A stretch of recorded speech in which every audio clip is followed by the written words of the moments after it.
Hello dear students, welcome back to my channel physics SPC alternating current का एक question. The instantaneous value of EMF and current in series AC circuit are E the function of T equal to E not sine omega T and I the function of T equal to I not sine omega T plus pi by three respectively. Then it is R L circuit है, R C circuit है, L C R या R C और L C R circuit है। Solution देखो, सबसे पहले हमें यहाँ पे इंस्टेंटेनियस वैल्यू जो दे रखी है ईएमएफ की, ई बराबर ई नॉट मतलब टाइम डिपेंडेंट है ये साइन ओमेगा टी। तो इसका फेज ओमेगा टी है ईएमएफ का, ओमेगा टी इसको फेज बोलते हैं। ये पीक वैल्यूज है, ये इंस्टेंटेनियस ऑल्टरनेटिंग ईएमएफ है, ठीक है।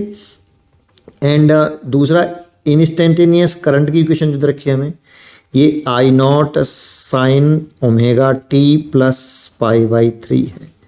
अब देखो, इसका ईएमएफ का फेज है ओमेगा टी और करंट का फेज है omega T plus pi by three. किसका फेज ज़्यादा है? तो इसका लार्ज है, मोर है इससे, कितना? पाई बाई थ्री। तो देखो, इस करंट का फेज अगर लार्ज है ईएमएफ के फेज से, तो इसका मतलब क्या है? देन यहाँ पे जो फेज डिफरेंस है पाई बाई थ्री का है, तो यहाँ पे लिखेंगे गिवन इक्वेशन, सही है नहीं? इस गिवन इक्वेशन से क्या होगा, या ऐसे लिख दो, हैंस लिख दो, हैंस आई जो है लीड कर रहा है, lead voltage by phase pi by three radian मतलब 60 डिग्री, ठीक है। करंट का ही तो फेज ज़्यादा है वोल्टेज से, तो करंट का फेज लीड मतलब ज़्यादा है वोल्टेज से। करंट आगे है वोल्टेज में, वोल्टेज से फेज में पाई बाई थ्री रेडियन, ठीक है, इतना। अच्छा, इसका फेजर डायग्राम कैसे बनाते हैं? जब आगे है आई लीड कर रहा है वोल्टेज से, तो जो लीड करता है उसे ऊपर रखते हैं और जिससे लीड कर रहा है उसे हॉरिजॉन्टल रखते हैं। तो हॉरिजॉन्टल रख लो आप वोल्टेज को, और लीड कर रहा है आई कितना? 60 डिग्री, तो 60 डिग्री बना दो ऐसे, that means pi by three radian, ठीक है। इसको उल्टा करके भी तो लिख सकते हैं, सोचो। अगर करंट आगे है वोल्टेज से फेज में पाई बाई थ्री, करंट आगे है वोल्टेज से फेज में, तो वोल्टेज पीछे तो होगा, तो voltage V lag behind I by phase pi by two radian, sorry pi by three radian, ठीक है। तो अब इसमें कौन लैग कर रहा है? जो लैग करे वो नीचे, जैसे ये लीड कर रहा था करंट तो मैंने ऊपर बनाया, जिससे लीड कर रहा था उसे हॉरिजॉन्टल। इसमें किससे लैग कर रहा है? आई से, तो आई को हॉरिजॉन्टल कर दो, और लैग करे तो नीचे। कौन लैग कर रहा है? वी, तो वी को ना दो ऐसे। ये कितना? पाई बाई थ्री रेडियन। ये तो हमें क्वेश्चन में गिवन है बेटा, ये हमें क्वेश्चन में डाटा गिवन है।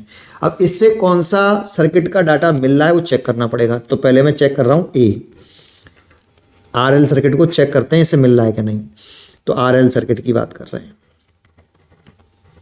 ठीक है। तो आर एल सर्किट बना लो, ये रजिस्टर है और ये इंडक्टर है। फेज रिलेशन याद होना चाहिए आपको इसमें। ये एसी सोर्स से जोड़ लो, इसमें करंट फ्लो कर रही है आई द फंक्शन ऑफ टी, है ना। अब बताओ, ये रजिस्टर है और ये इंडक्टर है, ठीक है। तो रजिस्टेंस में जो करंट होती है, सीरीज में करंट सेम होगी, और रजिस्टर के अक्रॉस जो वोल्टेज है वी आर, ये सेम फेज में होते हैं। ये नियम है, लॉ है, ये याद होना चाहिए आपको कि वोल्टेज और current are in same phase. Same phase मतलब दोनों का फेज सेम है। जैसे यहाँ पे इसका वोल्टेज का फेज कितना है? ओमेगा टी, और इसका फेज कितना है? Omega T plus pi by three. तो इसका फेज ज़्यादा है इससे, यहाँ पे दोनों का फेज सेम होता है रजिस्टर में। अच्छा, इंडक्टर में कैसे होता है? वोल्टेज लीड करता है 90 डिग्री, टी इंडक्टर का, ठीक है ना, 90 डिग्री लीड करता है। तो इसका फेजर डायग्राम अगर हम बना लें तो बस फेजर डायग्राम से खेल खत्म हो जाएगा। आई द फंक्शन ऑफ टी, देखो दोनों में हॉरिजॉन्टल है, इसमें भी और इसमें भी। तो इंडक्टर का आएगा ऊपर की तरफ V L the function of T, और रजिस्टर का आएगा ऐसे। लेकिन पीक वैल्यू जो होती हैं वो वेक्टोरियली ऐड करती हैं, तो पीक वैल्यू बनाना चाहिए मेरे को, V0R लिख लेता हूँ, और इसे V0L लिख लेता हूँ, V0L। इंडक्टर का तो 90 डिग्री लीड कर रहा है तो इंडक्टर का बनाया है, और रजिस्टर का सेम फेज में I और V तो सेम फेज बनाया है। अब ये वेक्टर के अकॉर्डिंग ऐड और सब्ट्रैक्ट होते हैं। अगर ये A वेक्टर है, ये B वेक्टर, तो रिजल्टेंट कैसा ना है बेटा, पैरेललोग्राम बनाते हैं हम ऐसे। ये इसका रिजल्टेंट हो गया, इसे बोलेंगे V0Z। ठीक है। अब इसका अगर मैं फाइनल डायग्राम बना लूँ, ये I the function of T है, ये रहा। जैसे V R the function of V, ये सेम फेज में थे तो मैंने आई टी की डायरेक्शन में वी आर बनाया, देखो। ऐसे वी एल टी और V0L आई टी से 90 डिग्री था तो आई टी से 90 डिग्री बनाया। सिमिलरली अगर ये V the function of T है, ये सोर्स का है, तो ये V0Z जैसा आएगा। ये रिजल्टेंट है ना, ये भी रिजल्टेंट है, तो ये ऐसे आएगा वी द फंक्शन टी। तो ऐसे आ रहा है क्या, ये फेज डिफरेंस है वोल्टेज और करंट में, वोल्टेज में और इस करंट में फेज डिफरेंस है।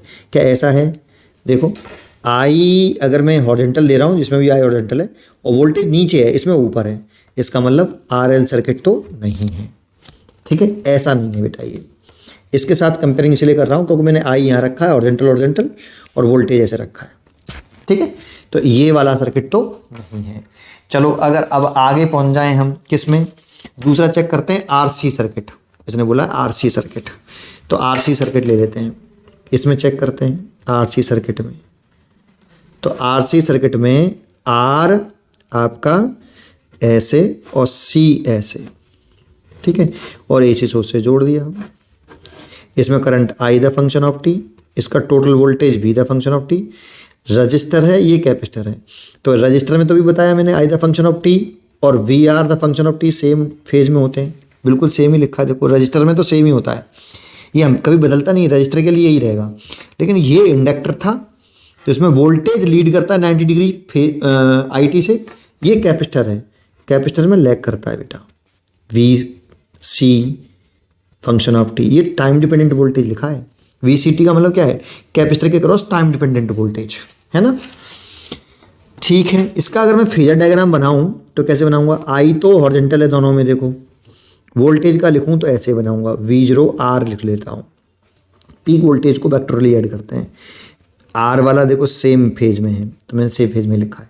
C वाला कैसा हो गया, करंट से 90 डिग्री नीचे हो गया तो नीचे लिख दो V0C। अब इन दोनों को वेक्टोरियली ऐड करेंगे तो पैरेललोग्राम बनाएंगे और ये इसका रिजल्टेंट आ जाएगा, इसको V0Z बोलेंगे।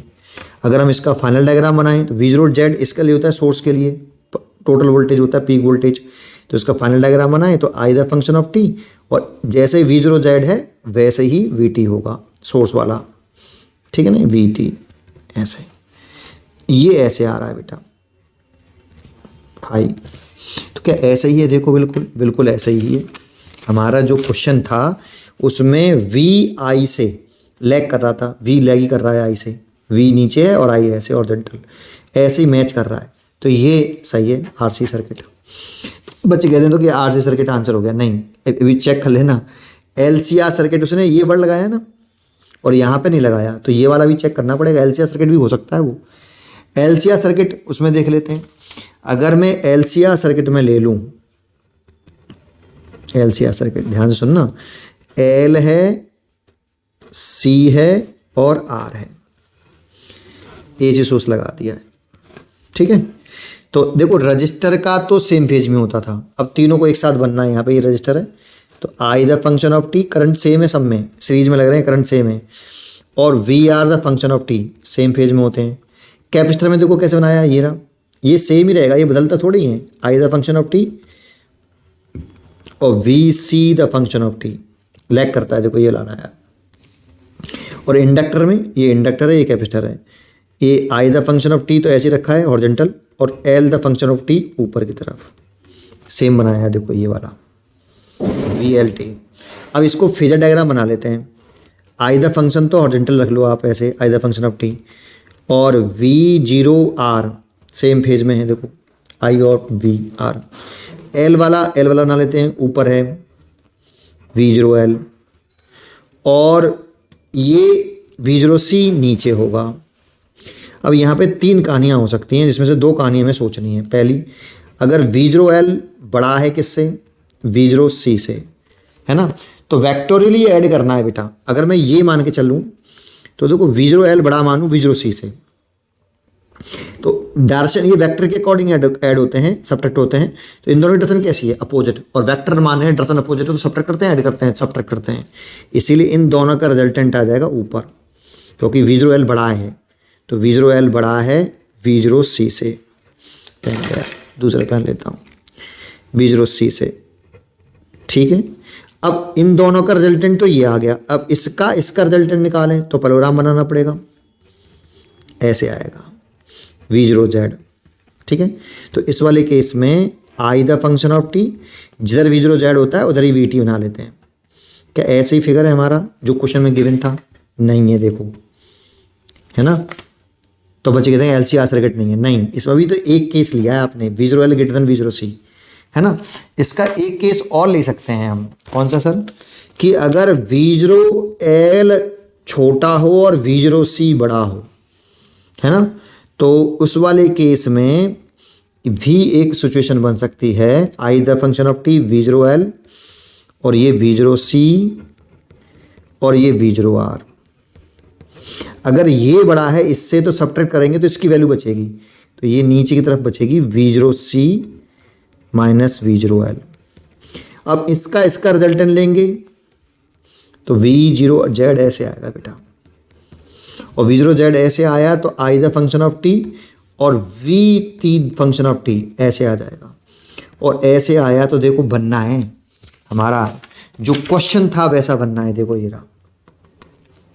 तो LCR सर्किट भी हो सकता है भाई, हो सकता है, LCR सर्किट भी हो सकता है। उसने जो वर्ड यूज़ किया ना नेसेसरली, तो ये तो था ही नहीं RL सर्किट, तो ये तो है ही नहीं है।